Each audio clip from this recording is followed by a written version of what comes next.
ನಮಸ್ಕಾರ. ಸದ್ಯ ಸಿನಿಮಾ ಲೋಕದಲ್ಲಿ ಬಹಳ ಚರ್ಚೆ ಆಗ್ತಿರುವಂಥ ಸಿನಿಮಾ ಅಥವಾ ಬಹಳ ಕುತೂಹಲ ಇರುವಂಥ ಸಿನಿಮಾ ಅಂದರೆ ಅದು ಟಾಕ್ಸಿಕ್ ಸಿನಿಮಾಗೆ ಸಂಬಂಧಪಟ್ಟ ಹಾಗೆ. ಹಿಂದೆ ಗಮನಿಸಿದ್ವಿ, ಗ್ಲಿಮ್ಸ್ ರಿಲೀಸ್ ಆಗಿತ್ತು. ಅದು ಟೀಸರ್ ಅಲ್ಲ, ತುಂಬ ಜನ ಅದನ್ನು ಟೀಸರ್ ಅಂತ ಕರಿತಾ ಇದ್ರು. ಅಫಿಷಿಯಲ್ ಆಗಿ ಟೀಸರ್ ರಿಲೀಸ್ ಆಗಿದ್ದು ಇವತ್ತು. ಟೀಸರ್ ರಿಲೀಸ್ ಆದಾಗಲೂ ಕೂಡ ಸಹಜವಾಗಿ ಕುತೂಹಲ ಇತ್ತು, ಯಾವ ರೀತಿಯಾಗಿರಬಹುದು ಟೀಸರ್ ಎನ್ನುವ ರೀತಿಯಲ್ಲಿ. ಆದರೆ ಇದರ ನಡುವೆ ನನಗೆ ಅನಿಸಿದ ಇನ್ನೊಂದು ಸಂಗತಿ ಏನಪ್ಪ ಅಂದರೆ, ಯಶ್ ಬೆಳೆದಂಥ ರೀತಿ. ಇವತ್ತು ನೋಡಿ, ಅಂದರೆ ಈಗ ಬೇರೆ ಸಿನಿಮಾಗಳಾದರೆ ಸಿನಿಮಾ ರಿಲೀಸ್ ಆದ ತಕ್ಷಣ ನಾವೆಲ್ಲರೂ ಕೂಡ ರಿವ್ಯೂ ಮಾಡ್ತೀವಿ. ಸಿನಿಮಾ ಹಾಗಿತ್ತು ಹೀಗಿತ್ತು ಎನ್ನುವ ರೀತಿಯಲ್ಲಿ ನಮ್ಮ ಅನಿಸಿಕೆ ಅಭಿಪ್ರಾಯಗಳೆಲ್ಲದನ್ನು ಕೂಡ ಹೇಳ್ತಾ ಹೋಗ್ತೀವಿ. ಆದರೆ ಯಶ್ ಯಾವ ಹಂತಕ್ಕೆ ಬೆಳೆದು ನಿಂತಿದ್ದಾರೆ ಅಂದರೆ, ಈ ಟಾಕ್ಸಿಕ್ ಸಿನಿಮಾಗೆ ಸಂಬಂಧಪಟ್ಟ ಹಾಗೆ ಒಂದು ಗ್ಲಿಮ್ಸ್ ರಿಲೀಸ್ ಆದರೂ ಕೂಡ ನಾವು ರಿವ್ಯೂ ಮಾಡ್ತೀವಿ, ಟೀಸರ್ ರಿಲೀಸ್ ಆದರೂ ಕೂಡ ರಿವ್ಯೂ ಮಾಡ್ತೀವಿ. ಸಿನಿಮಾ ರಿಲೀಸ್ ಆದಾಗ ಸಹಜವಾಗಿ ರಿವ್ಯೂ ಮಾಡೋದು ಇದ್ದಿದೆ. ಜೊತೆಗೆ ನ್ಯೂಸ್ ಚಾನಲ್ಗಳಲ್ಲಿ ಈ ಟಾಕ್ಸಿಕ್ ಸಿನಿಮಾದ ಟೀಸರ್ ಬರ್ತಾ ಇದ್ದ ಹಾಗೆ ಬಹುತೇಕ ನ್ಯೂಸ್ ಹೆಡ್ಲೈನ್ಸ್ ಆಗಿಬಿಡುತ್ತೆ. ನ್ಯೂಸ್ ಚಾನಲ್ಗಳಲ್ಲೂ ಕೂಡ ಆ ಟೀಸರ್ ಪ್ರಸಾರ ಆಗೋದಕ್ಕೆ ಶುರುವಾಗ್ಬಿಡುತ್ತೆ. ಅಂದ್ರೆ ಹಿಂಗಿದ್ದು ಮನುಷ್ಯ ಹೆಂಗಾಗ್ಬಿಟ್ರು ಅಂತ. ಒಂದು ಕಾಲದಲ್ಲಿ ಇದೇ ಯಶ್ ಅವರು ನನ್ನ ಸಿನಿಮಾ ಪ್ರಚಾರ ಕೊಡಿ ಅಂತ ನ್ಯೂಸ್ ಚಾನಲ್ ಅವ್ರ ಬಳಿ ಹೋಗಬೇಕಿತ್ತು. ಒಂದ್ ಕಡೆ ಅವರೇ ಹೇಳ್ಕೊಂಡಿದ್ದಾರೆ, ನಾನು ಪೆನ್ ಡ್ರೈವ್ ಇಟ್ಕೊಂಡು ಎಲ್ಲ ಮ್ಯೂಸಿಕ್ ಚಾನಲ್ಗಳಿಗೆ ಹೋಗ್ತಾ ಇದ್ದೆ ನನ್ನ ಸಿನಿಮಾದ ಹಾಡುಗಳನ್ನ ಪ್ರಸಾರ ಮಾಡಿ ಅನ್ನೋ ರೀತಿಯಲ್ಲಿ ಅಂತ ಹೇಳಿ. ಅಂದ್ರೆ ಆ ರೀತಿಯಾಗಿದ್ದಂಥ ಯಶ್ ಇವತ್ತು ಸಿನಿಮಾಗೆ ಪ್ರಚಾರ ಮಾಡುವಂತ ಅವಶ್ಯಕತೆಯೇ ಇಲ್ಲ. ಇವತ್ತು ಯೂಟ್ಯೂಬ್ನವರಿಂದ ಹಿಡಿದು ನ್ಯೂಸ್ ಚಾನಲ್ಗಳಿಂದ ಹಿಡಿದು ಬೇರೆಯವರು ಎಲ್ಲರೂ ಕೂಡ ಇದೀಗ ನಟ ಯಶ್ ಅವರ ಸಿನಿಮಾಗೆ ಪ್ರಚಾರವನ್ನು ಕೊಡ್ತಾರೆ. ಈ ಮನುಷ್ಯ ಬೆಳೆದ್ರೆ ಒಂದು ರೀತಿಯಲ್ಲಿ ಈ ರೀತಿ ಬೆಳಿಬೇಕು ಅಂದ್ರೂ ಕೂಡ ತಪ್ಪಾಗ್ಲಿಕ್ಕಿಲ್ಲ. ನಿಜವಾದಂಥ ಸಾಧಕನೇ. ಓರ್ವ ಡ್ರೈವರ್ ಮಗ, ಹೇಳಿಕೊಳ್ಳುವಂಥ ಬ್ಯಾಕ್ಗ್ರೌಂಡ್ ಇರಲಿಲ್ಲ, ಸಿನಿಮಾ ಇಂಡಸ್ಟ್ರಿಯಲ್ಲೂ ಕೂಡ ಹೇಳ್ಕೊಳ್ಳುವಂಥ ಪರಿಚಯ ಅಂಥದ್ದೇನೂ ಕೂಡ ಇರಲಿಲ್ಲ. ತನ್ನ ಸ್ವಂತ ಪ್ರತಿಭೆಯ ಮೂಲಕ ಬೆಳೆದಂಥ ರೀತಿ ಅಸಾಮಾನ್ಯ. ಅದು ಕೂಡ ಕೇವಲ ಇಲ್ಲಿ ಉಳ್ಕೊಳ್ಳದೆ ಇವತ್ತು ಜಾಗತಿಕ ಮಟ್ಟದಲ್ಲಿ ನಟ ಯಶ್ ಅವರು ಸದ್ದು ಮಾಡ್ತಾ ಇದ್ದಾರೆ, ಹೆಸರು ಮಾಡ್ತಾ ಇದ್ದಾರೆ.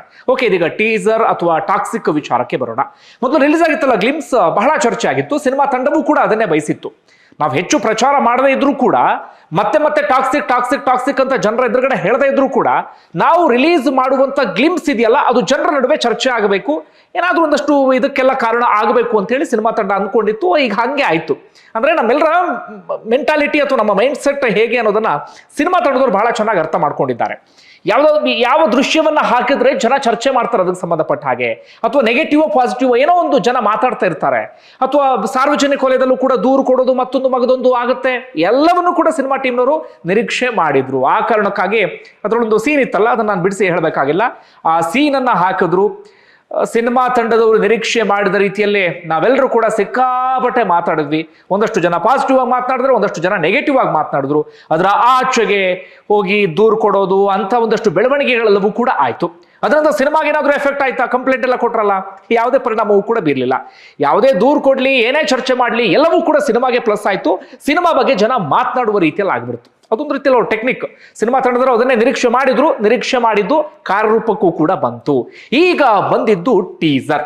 ಟೀಸರ್ ತಕ್ಷಣ ನೋಡಿದ್ರೆ ನಮಗೆ ಇದು ಏನು ಎತ್ತ ಅಂತ ಅರ್ಥ ಆಗೋದಿಲ್ಲ. ನಮಗೆ ತಕ್ಷಣ ನೋಡಿದಾಗ KGF 2 ಅದೆಲ್ಲವೂ ಕೂಡ ನೆನಪಾಗುತ್ತೆ.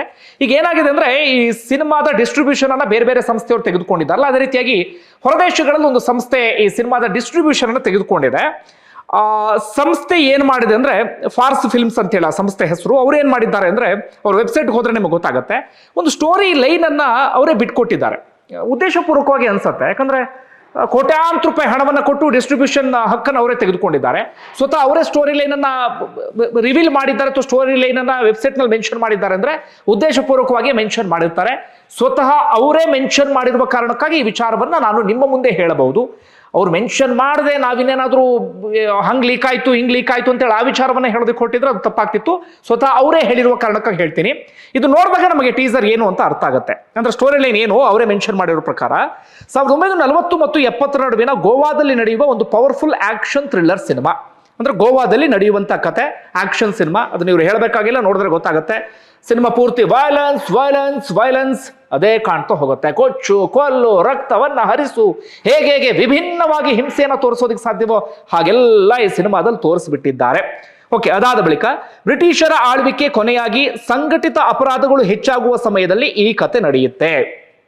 ಸುಂದರವಾದ ಕಡಲ ಕಿನಾರಿಯ ಹಿಂದೆ ಇರುವ ಕತ್ತಲ ಸಾಮ್ರಾಜ್ಯ, ರಕ್ತಪಾತ, ಅಪರಾಧ ಸಿಂಡಿಕೇಟ್ಗಳು, ಬೆನ್ನಿಗೆ ಚೂರಿ ಹಾಕುವ ಮೋಸಗಾರರ ಸುತ್ತ ಈ ಚಿತ್ರದ ಕತೆ ಸುತ್ತುತ್ತೆ. ಇಂತಹ ಪಾತಕ ಲೋಕದಲ್ಲಿ ಸಾಮಾನ್ಯ ವ್ಯಕ್ತಿ ರಕ್ತ, ಭಯ ಮತ್ತು ದ್ರೋಹದ ಮೂಲಕ ತನ್ನ ಸಾಮ್ರಾಜ್ಯವನ್ನ ಹೇಗೆ ನಿರ್ಮಿಸಿದ ಅನ್ನೋದನ್ನ ಚಿತ್ರದಲ್ಲಿ ನೋಡಬಹುದು. ಅಂದ್ರೆ ಯಶ್ ಪಾತ್ರ ಹೇಗಿರುತ್ತೆ ಅಂದ್ರೆ, ಅವರ ವಿಲನ್ನು ಅವರೇ ಹೀರೋ ಅನ್ನೋ ರೀತಿಯಾದಂಥ ಪಾತ್ರ ಇರುತ್ತೆ. ಅಂದ್ರೆ ಹೀರೋ ಆಗಿ ನೋಡಿದಂಥವ್ರಿಗೆ ಹೀರೋ, ವಿಲನ್ ರೀತಿಯಲ್ಲಿ ನೋಡಿದಂಥವ್ರಿಗೆ ವಿಲನ್. ಇಲ್ಲಿ ಅಧಿಕಾರವನ್ನ ಯಾರೂ ಕೊಡಲ್ಲ, ಆದ್ರೆ ರಾಯ ಅಧಿಕಾರವನ್ನ ಕೈವಶ ಮಾಡ್ಕೊಳ್ತಾನೆ. ಅದಕ್ಕೆ ತಕ್ಕ ಶಾಸ್ತಿ ಎದುರಿಸಬೇಕಾಗತ್ತೆ. ಅಂದ್ರೆ ರಾಯನಿಗೂ ಕೂಡ ಒಂದಷ್ಟು ಇದಾಗತ್ತೆ ಅನ್ನೋ ರೀತಿಯಲ್ಲಿ ಕಳ್ಳ ಸಾಗಣೆ ಮಾರ್ಗಗಳು ಯುದ್ಧ ಭೂಮಿಗಳಾಗ್ತಾ ಇದ್ದ ಹಾಗೆ ಮತ್ತು ನಿಷ್ಠೆಗಳು ಅನುಮಾನಕ್ಕೆ ಸಿಲುಕಿದಾಗ ಮಾನಸಿಕವಾಗಿ ಹೇಗೆ ಬದಲಾಗ್ತಾನೆ, ಎಲ್ಲ ಅಡೆತಡೆಗಳನ್ನು ಹೇಗೆ ಎದುರಿಸಿ ಸಾಮ್ರಾಜ್ಯ ಕಟ್ತಾನೆ ಅನ್ನೋದು ಇದರಲ್ಲಿದೆ ಅಂತ ಹೇಳಿ ಆ ಸಂಸ್ಥೆಯವರು ಹೇಳ್ಕೊಂಡಿದ್ದಾರೆ. ಇದನ್ನು ಕೇಳಿದ್ಮೇಲೆ ನಿಮಗೆ ಟೀಸರ್ ಹೇಗೆ ಏನು ಎತ್ತ ಅಂತ ಅರ್ಥ ಆಯ್ತು ಅಂತ ಅಂದ್ಕೊಳ್ತೀನಿ. ಅಂದ್ರೆ ಇದೊಂದು ಮಾಫಿಯಾ ಲೋಕ, ಅದಕ್ಕೆ ಟಾಕ್ಸಿಕ್ ಅಂತ ಹೆಸರನ್ನಿಟ್ಟಿದ್ದಾರೆ. ಅಂದ್ರೆ ವಿಷ, ಟಾಕ್ಸಿಕ್ ಅಂದ್ರೆ ವಿಷ. ಅದು ಯಾವ ರೀತಿ ಬೇಕಾದ್ರೂ ವಿಷ ಆಗಿರ್ಬೋದು. ಅಂದ್ರೆ ಈ ಗಾಂಜಾ, ಡ್ರಗ್ಸು, ಆಲ್ಕೋಹಾಲು ಈ ರೀತಿಯಾದಂಥ ವಿಷ. ಹಾಗೆ ಮನುಷ್ಯನ ಒಳಗಿರುವಂಥ ವಿಷ ಇದೆಯಲ್ಲ, ದ್ರೋಹ ಬಗೆಬೇಕು ಅನ್ನೋ ಮನಸ್ಥಿತಿ, ವಿಪರೀತವಾದಂಥ ಅಸೂಯೆ, ಹೊಟ್ಟೆ ಕಿಚ್ಚು, ಇನ್ನೊಬ್ಬರನ್ನ ಹಾಳು ಮಾಡಬೇಕು ಅಂತ ಸದಾಕಾಲ ಯೋಚನೆ ಮಾಡೋದು, ಅಥವಾ ಮನುಷ್ಯನ ಒಳಗಡೆ ಕುಳಿತಿರ್ತಲ್ಲ ಒಂದು ಟಾಕ್ಸಿಕ್. ಅಂದ್ರೆ ಇದಕ್ಕಿಂತ ಡೇಂಜರ್ ಟಾಕ್ಸಿಕ್ ಇದು. ಈ ಆಲ್ಕೋಹಾಲು, ಡ್ರಗ್ಸು, ಗಾಂಜಾಕ್ಕಿಂತ ಈ ಟಾಕ್ಸಿಕ್ ವಿಪರೀತ ಹೆಚ್ಚಿರುತ್ತೆ. ಒಟ್ಟಾರೆಯಾಗಿ ಅದೆಲ್ಲವನ್ನು ಕೂಡ ಈ ಸಿನಿಮಾದಲ್ಲಿ ತೋರಿಸುವಂತ ಕೆಲಸವನ್ನ ಮಾಡಿದ್ದಾರೆ. ಅಂದ್ರೆ ಮನುಷ್ಯನ ನೆಗೆಟಿವಿಟಿ ಏನು, ಮನುಷ್ಯನ ಒಟ್ಟಾರೆ ವಿಷ, ಮನುಷ್ಯನನ್ನ ದೈಹಿಕವಾಗಿ ಹಾಳು ಮಾಡುವಂತ ವಿಷ, ಮನುಷ್ಯನನ್ನ ಮಾನಸಿಕವಾಗಿ ಹಾಳು ಮಾಡುವಂತ ವಿಷ, ಅದರ ಸುತ್ತ ಕಥೆಯನ್ನು ಹಿಡ್ಕೊಂಡು ಹೋಗಿದ್ದಾರೆ. ಈ ಮಲಯಾಳಂ ಸಿನಿಮಾಗಳಲ್ಲಿ ಹಾಗೆ ಇರುತ್ತೆ. ಗೀತು ಮೋಹನ್ ದಾಸ್ ಅವರು ಆ ಭಾಗದವರ ಡೈರೆಕ್ಟರ್. ನೀವು ಅಯ್ಯಪ್ಪನಂ ಕೋಶಂ ಅಂತ ಸಿನಿಮಾಗಳನ್ನು ನೋಡಿದ್ರೆ ಬಹಳ ಅದ್ಭುತವಾದ ಸಿನಿಮಾಗಳು ಅವೆಲ್ಲವೂ ಕೂಡ. ಆ ಸಿನಿಮಾಗಳು ಹೇಗಿರುತ್ತೆ ಅಂದ್ರೆ ಅದೇ ಮನುಷ್ಯನ ಗುಣಗಳ ಆಧಾರದ ಮೇಲೆ ಸಿನಿಮಾಗಳಿರುತ್ತೆ. ಇಲ್ಲೂ ಕೂಡ ಅಷ್ಟೇ, ಮನುಷ್ಯನ ಈಗೋ, ಮನುಷ್ಯನ ರಾಕ್ಷಸತ್ವ ಗುಣ, ಮನುಷ್ಯನ ಬೇರೆ ಬೇರೆ ಒಂದು ರೀತಿಯಂತ ವಿಷಕಾರಿ ಮನಸ್ಥಿತಿ, ಅದರ ಆಧಾರದ ಮೇಲೆ ಈ ಸಿನಿಮಾ ಆಗ್ತಾ ಹೋಗುತ್ತೆ. ಅಂದ್ರೆ ಒಬ್ಬನಿಗೆ ಸಾಮ್ರಾಜ್ಯವನ್ನ ಕಟ್ಟಬೇಕು ಅಂತ ಆಸೆ, ಇನ್ನೊಬ್ಬನಿಗೆ ಆ ಸಾಮ್ರಾಜ್ಯವನ್ನ ಉಡಾಯಿಸಬೇಕು ಎನ್ನುವಂತ ಆಸೆ, ಇತ್ತ ಹೀರೋ ಆ ಸಾಮ್ರಾಜ್ಯವನ್ನು ಉಳಿಸ್ಕೊಳ್ಳೋಕೆ ಏನೇನು ಪ್ರಯತ್ನವನ್ನ ಪಡ್ತಾನೆ ಅದೆಲ್ಲವೂ ಕೂಡ ಈ ಸಿನಿಮಾದಲ್ಲಿ ಇರುತ್ತೆ ಅನ್ನುವಂತ ಒಂದು ಸುಳಿವು ನಮಗೆ ಈ ಮೂಲಕ ಸಿಗ್ತಾ ಇದೆ. ಅದರ ಆಚೆಗೆ ಈ ಸಿನಿಮಾದಲ್ಲಿ ಅಂದ್ರೆ ಯಶ್ ಅವರ ಡೆಡಿಕೇಶನ್ ನಮಗೆ ಬಹಳ ಕಾಣಿಸ್ತಾ ಇದೆ. ಯಾಕೆ ಸಿನಿಮಾ ತುಂಬಾ ಲೇಟ್ ಆಗ್ತಿತ್ತು ಅಂತ ಹೇಳಿ, ಒಂದು ಕಡೆ ನಿಮಗೆ ಗಡ್ಡ ಕಾಣುತ್ತೆ, ಮತ್ತೊಂದು ಕಡೆಯಿಂದ ಕ್ಲೀನ್ ಶೇವ್ ಎಲ್ಲವೂ ಕೂಡ ಕಾಣುತ್ತೆ. ಕ್ಲೀನ್ ಶೇವ್ ಮಾಡಿ ಮತ್ತೆ ಅಷ್ಟೇ ಗಡ್ಡ ಬರಬೇಕು ಅಂದ್ರೆ ಅದಕ್ಕೆ ಸಾಕಷ್ಟು ಟೈಮ್ ಹಿಡಿಯುತ್ತೆ. ಆ ಒಂದು ಡೆಡಿಕೇಶನ್ ಕಾಣುತ್ತೆ.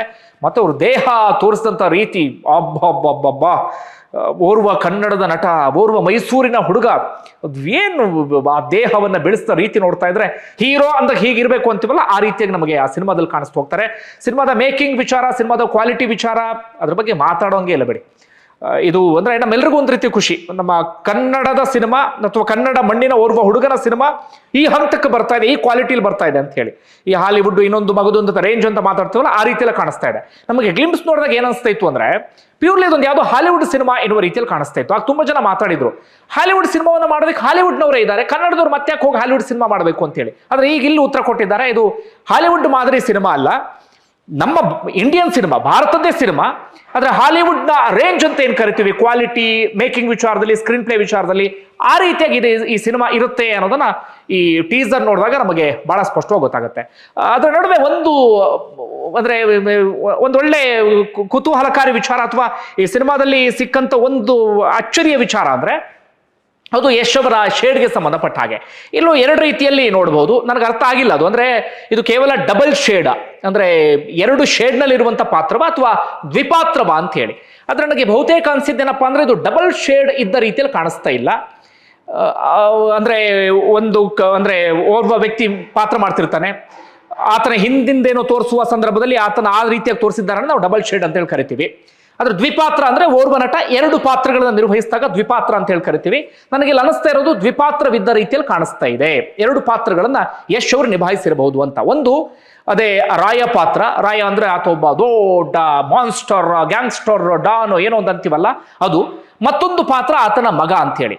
ಅಪ್ಪನೇ ದೊಡ್ಡ ಹಿಂಸೆಯನ್ನ ಮಾಡುವಂಥವನು, ಅಪ್ಪನೇ ಆ ರೀತಿಯಾಗಾದ್ರೆ ಮಗ ಅದಕ್ಕಿಂತನೂ ವೈಲೆಂಟ್ ಆಗಿರ್ತಾನೆ ಎನ್ನುವ ರೀತಿಯಲ್ಲಿ ತೋರಿಸುವ ರೀತಿಯಲ್ಲಿ ಇದೆ ಅಂತ ಅನ್ಸುತ್ತೆ. ಅಪ್ಪನಿಗೆ ವಿಲನ್ ಆಗಿ ಎದುರಾಗೋನೆ ಮಗ ಅಂತ ಅನ್ಸುತ್ತೆ. ನನ್ಗೆ ಅನ್ಸ್ತಾ ಇರೋದು ಯಶ್ ವರ್ಸಸ್ ಯಶ್ ಅಂತ ಹೇಳಿ. ಅದು ಬಹಳ ಚೆನ್ನಾಗಿರುತ್ತೆ ಅದು. ಅಂದ್ರೆ ತುಂಬಾ ಸಂದರ್ಭದಲ್ಲಿ ಏನಾಗ್ಬಿಡುತ್ತೆ ಅಂದ್ರೆ ಈಗ ಯಶ್ ಎಲ್ಲಿವರೆಗೆ ಬೆಳೆದು ನಿಂತಿದ್ದಾರೆ ಅಂದ್ರೆ ಎಂಥದ್ದೇ ವಿಲನ್ಗಳು ಅವರ ಎದುರುಗಡೆ ಇದ್ರೂ ಕೂಡ, ಎಂಥದ್ದೇ ವಿಲನ್ ಪಾತ್ರಧಾರಿಗಳು ಇದ್ರೂ ಕೂಡ ಯಶ್ಗೆ ಸಮನಾಗಿ ನಿಲ್ಲಲಾರರು ಅನ್ನುವ ಹಂತಕ್ಕೆ ಯಶ್ ಬೆಳೆದು ನಿಂತಿದ್ದಾರೆ. ತುಂಬಾ ಜನಕ್ಕೆ ಬೇರೆ ರೀತಿಯಲ್ಲಿ ಅನ್ಸ್ಬೋದು, ಬಟ್ ಫ್ಯಾಕ್ಟ್ ಅದು. ಈಗ ತುಂಬಾ ಸಿನಿಮಾಗಳಲ್ಲಿ ಹೀರೋ ಒಬ್ಬ ಒಳ್ಳೆ ಹೀರೋ, ಸ್ಟಾರ್ ಹೀರೋ ಆದಾಗ ನಾವು ವಿಲನ್ನು ಹಂಗೆ ಇರಬೇಕು ಅನ್ನೋ ರೀತಿಯಲ್ಲಿ ಹೇಳ್ತೀವಲ್ಲ. ಯಶ್ ಯಾವ ಹಂತಕ್ಕೆ ಬಂದ್ಬಿಟ್ಟಿದ್ದಾರೆ ಅಂದ್ರೆ ಒಂದು ರೀತಿ ಎಂಥದ್ದೇ ವಿಲನ್ ಇದ್ರೂ ಕೂಡ ಯಶ್ ಸರಿಸಾಟಿ ಆಗಲಾರರು ಎನ್ನುವ ಹಂತಕ್ಕೆ ಬಂದು ನಿಂತ್ಕೊಂಡ್ಬಿಟ್ಟಿದ್ದಾರೆ. ಹೀಗಾಗಿ ನನ್ನ ಪ್ರಕಾರ ಇದರಲ್ಲಿ ಅವರಿಗೆ ವಿಲನ್ ಆಗಿ ಎದುರಾಗೋದು ಅವರೇ ಎನ್ನುವ ರೀತಿಯಲ್ಲಿ ಅನ್ಸುತ್ತೆ. ಅದು ಅಪ್ಪ ಹೀರೋ ಆಗಿರ್ಬೋದು, ಮಗ ವಿಲನ್ ಆಗಿರ್ಬೋದು, ಅಥವಾ ಮಗ ಹೀರೋ ಆಗಿ ಅಪ್ಪ ವಿಲನ್ ಆಗಿರ್ಬೋದು, ಏನೋ ಒಂದು. ಒಟ್ಟಲ್ಲಿ ಅವರಿಬ್ಬರೇ ಎದುರ ಬದ್ರ ಆಗುವ ರೀತಿಯಲ್ಲಿ, ಅಪ್ಪ ಮಗ ಎದುರ ಬದ್ರ ರೀತಿಯಲ್ಲಿ ಆಗ ಅನ್ಸುತ್ತೆ. ಯಾಕಂದ್ರೆ ಹಿಂದಿನ ಗ್ಲಿಮ್ಸ್ ನಲ್ಲಿ ಒಂದು ಡೈಲಾಗ್ ಅನ್ನ ಗಮನಿಸಿದ್ರಿ, ಡ್ಯಾಡೀಸ್ ಹೋಮ್ ಅಂತ ಹೇಳಿ ಬರುತ್ತೆ ಸ್ಟೈಲಿಶ್ ಆಗಿ, ಡ್ಯಾಡೀಸ್ ಹೋಮ್ ಅಂತ ಹೇಳಿ. ಆದ್ರೆ ಇಲ್ಲಿ ನೋಡುವಾಗ ಐ ಆಮ್ ಹೋಮ್ ಅನ್ನುವಂಥ ಡೈಲಾಗ್ ಬರುತ್ತೆ. ಡ್ಯಾಡಿ ಅಂತೇಳಿ ಅನಂತರ ಇನ್ನೊಂದು ಇದ್ರಲ್ಲಿ ಬರುತ್ತೆ. ಆ ಪ್ರಕಾರ ನನ್ನ ಪ್ರಕಾರ ಇಲ್ಲಿ ಅಪ್ಪ ಮಗ ಎರಡೂ ಪಾತ್ರವನ್ನು ಕೂಡ ಯಶ್ ನಿರ್ವಹಿಸಿದ ರೀತಿಯಲ್ಲಿ ಕಾಣಿಸ್ತಾ ಇದೆ. ಈ ಗಡ್ಡದಲ್ಲಿ ನಾವು ಇತ್ತೀಚೆಗೆ ನೋಡ್ತಾನೆ ಇದ್ವಿ ಬಿಡಿ, KGF ಆಯ್ತು, KGF 2 ಆಯ್ತು. ಗಡ್ಡ ನೋಡಿ ನೋಡಿ ನಮಗೂ ಒಂದು ಹಂತಕ್ಕೆ ಬೋರ್ ಆಗಿತ್ತು. ತುಂಬಾ ಜನ ಅಂದ್ಕೊಳ್ತಾ ಇದ್ರು ಹಳೇ ಯಶ್ ನೋಡೋದು ಯಾವಾಗ ಅಂತ ಹೇಳಿ. ಯಾವುದು ಕಿರಾತಕ ಯಶೋ, ಗೂಗ್ಲಿ ಯಶೋ, ಆ ಹಳೆ ಯಶ್ ಇದ್ರಲ್ಲ, ಒಂಥರ ಕ್ಯೂಟ್ ಆಗಿ ಕಾಣಿಸ್ತಾ ಇದ್ರಲ್ಲ, ಇಲ್ಲೂ ಕೂಡ ಆ ಕ್ಯೂಟ್ ಫೇಸ್ ಇದೆ. ಅದರ ವೈಲೆನ್ಸ್ ಮೂಲಕ ಅದನ್ನ ಇನ್ನೊಂದು ಹಂತಕ್ಕೆ ತೆಗೆದುಕೊಂಡು ಹೋಗ್ಬಿಟ್ಟಿದ್ದಾರೆ. ಬಹಳ ಥಿಯೇಟರ್ ನೋಡೋಕೆ ಬಹಳ ಮಜಾ ಇರುತ್ತೆ. ಯಶ್ ಅವರ ಆ ಯಂಗ್ ಲುಕ್ ಅಂದ್ರೆ ಕ್ಯೂಟ್ನೆಸ್ ಮುಖದಲ್ಲಿ ಕಾಣಿಸ್ತಾ ಇದೆ. ಅದರ ವೈಲೆನ್ಸ್ ಅವರು ಮಾಡುವಂತ ಇದ್ರಲ್ಲೆಲ್ಲವೂ ಕೂಡ ಕಾಣಿಸ್ತಾ ಇದೆ. ವೈಲೆನ್ಸ್ ಅಂತೂ ವಿಪರೀತ ಬಿಡಿ, ಇತ್ತೀಚಿನ ಸಿನಿಮಾಗಳಲ್ಲಿ ಹಾಗೆ ಆಗಿದೆ. ಇತ್ತೀಚೆಗೆ ಯಾವ್ಯಾವ ವಿಪರೀತ ವೈಲೆನ್ಸ್ ಇರುವ ಸಿನಿಮಾಗಳು ಬಂದ್ವು, ಅದೆಲ್ಲವನ್ನು ಕೂಡ ಇದು ಮೀರಿಸುವ ರೀತಿಯಲ್ಲಿ ಕಾಣಿಸ್ತಾ ಇದೆ. ತುಂಬಾ ಸೀನ್ಗಳಲ್ಲಿ ಬರೀ ರಕ್ತವೇ ಹರಿತಾ ಇದೆ. ಹಾಗೆ ಗ್ಲಿಮ್ಸ್ ಅಲ್ಲಿ ಒಂದು ಸೀನ್ ಕಾಂಟ್ರವರ್ಸಿ ಆಗಿತ್ತಲ್ಲ, ಅದೇ ಆ ಕಾರ್ನ ದೃಶ್ಯ, ಆ ಥರ ದೃಶ್ಯ ಸಿನಿಮಾ ಪೂರ್ತಿ ಇದ್ದಂಗೆ ಕಾಣಿಸ್ತಾ ಇದೆ. ಟೀಸರ್ನ 18ನೇ ಸೆಕೆಂಡಿಗೆ ಹೋಗಿ ನೋಡಿ, ಅದರಲ್ಲಿ ಆ ಥರದೇ ಒಂದು ದೃಶ್ಯ ಇದೆ. ಅದು ಪದೇ ಸಿನಿಮಾ ಪೂರ್ತಿ ಅದು ಕಾಣಿಸುವ ರೀತಿಯಲ್ಲಿ ಕಾಣಿಸುತ್ತೆ. ಹೀಗಾಗಿ ಇದು ಸಣ್ಣ ಮಕ್ಕಳು ನೋಡೋ ಸಿನಿಮಾ ಅಲ್ಲ, ಇದು ಬೇರೆ ರೀತಿಯಾದಂಥ ಸಿನಿಮಾ. ಯಾವ ರೀತಿ ಸರ್ಟಿಫಿಕೇಟ್ ಅನ್ನ ಕೊಡ್ತಾರೆ ಅನ್ನೋದು ಗಮನಿಸಬೇಕಾಗಿದೆ. ಇದಕ್ಕೆ ಯು ಈ ರೀತಿ ಸರ್ಟಿಫಿಕೇಟ್ ಕರಿತೀವಲ್ಲ, ಯಾವ ರೀತಿಯನ್ನ ಕೊಡ್ತಾರೆ ಅನ್ನೋದನ್ನ ನಾವು ಗಮನಿಸಬೇಕಾಗುತ್ತೆ. ಒಟ್ಟಾರೆಯಾಗಿ ಸಿನಿಮಾ ಮೇಕಿಂಗ್ ವಿಚಾರದಲ್ಲಿ ಇನ್ನೊಂದು ಹಂತಕ್ಕೆ ತೆಗೆದುಕೊಂಡು ಹೋಗಿದೆ. ಕ್ವಾಲಿಟಿ ವಿಚಾರದಲ್ಲಿ ಇನ್ನೊಂದು ಹಂತ ನಮಗೆ ಟೀಸರ್ ನಲ್ಲಿ ಕಾಣಿಸ್ತಾ ಇದೆ. ಒಂದು ಕನ್ನಡಕ್ಕೆ ಮತ್ತೊಂದು ಬಹುದೊಡ್ಡ ಸಿನಿಮಾ ಅನ್ನೋದ್ರಲ್ಲಿ ಯಾವುದೇ ಡೌಟ್ ಕೂಡ ಇಲ್ಲ. ಯಶ್ ಈ ಸಿನಿಮಾ ಮೂಲಕ ಇನ್ನೊಂದು ರೇಂಜ್ಗೆ ಹೋಗ್ತಾರೆ ಅನ್ನೋದು ಕೂಡ ಸ್ಪಷ್ಟವಾಗಿ ಗೊತ್ತಾಗ್ತಾ ಇದೆ. ಅಂದ್ರೆ ನಮಗೆ ಈ ಟೀಸರ್ ನೋಡಿದಾಗಲೇ ಹಿಂಗೆ ಅಂತ ಅಂದಾಜು ಮಾಡಕ್ ಸಾಧ್ಯ ಆಗ್ತಾ ಇಲ್ಲ. ಆದ್ರೆ ಸಿನಿಮಾ ತಂಡ ಹಾಕಿರುವಂತ ಶ್ರಮ ನೋಡ್ತಾ ಇದ್ರೆ, ಟೀಸರ್ ಅಲ್ಲಿ ಕಾಣುವಂತ ರಿಚ್ನೆಸ್ ಅನ್ನ ನೋಡ್ತಾ ಇದ್ರೆ, ಇದು ಬೇರೆ ಹಂತ ಅನ್ನೋದು ಬಹಳ ಚೆನ್ನಾಗಿ ಗೊತ್ತಾಗ್ತಾ ಇದೆ. ಟೀಸರ್ ಅಲ್ಲೂ ಕೂಡ ಹೆಚ್ಚಿನ ಪಾತ್ರಗಳನ್ನ ರಿವೀಲ್ ಮಾಡಿಲ್ಲ, ಹೀರೋಯಿನ್ಸ್ ಕೂಡ ರಿವೀಲ್ ಮಾಡಿಲ್ಲ. 18 ಸೆಕೆಂಡ್ ನಲ್ಲಿ ಯಾರೋ ಒಬ್ರು ಹೀರೋಯಿನ್ ಕಂಡಂಗೆ ಆಗ್ತಾ ಇದೆ ನನಗೆ. ನಿಮ್ಗೆ ಏನನ್ಸ್ತು ಗೊತ್ತಿಲ್ಲ. ಅದರ ಆಚೆಗೆ ಯಶ್ ಅವರ ಇದನ್ನು ಬಹಳ ಚೆನ್ನಾಗಿ ತೋರಿಸಿದ್ದಾರೆ. ಯಶ್ ಯಾವ ರೀತಿಯಾಗಿ ಕಾಣಿಸ್ತಾರೆ, ಸಿನಿಮಾ ಹೇಗಿರುತ್ತೆ ಅನ್ನೋ ಒಂದು ಸಣ್ಣ ಸುಳಿವನ್ನ ಕೊಟ್ಟಿದ್ದಾರೆ. ನಿಮ್ಗೆ ಏನಿಸುತ್ತೆ ಕಮೆಂಟ್ ಬಾಕ್ಸ್ ಅಲ್ಲಿ ಮೆನ್ಷನ್ ಮಾಡಿ. ಧನ್ಯವಾದ.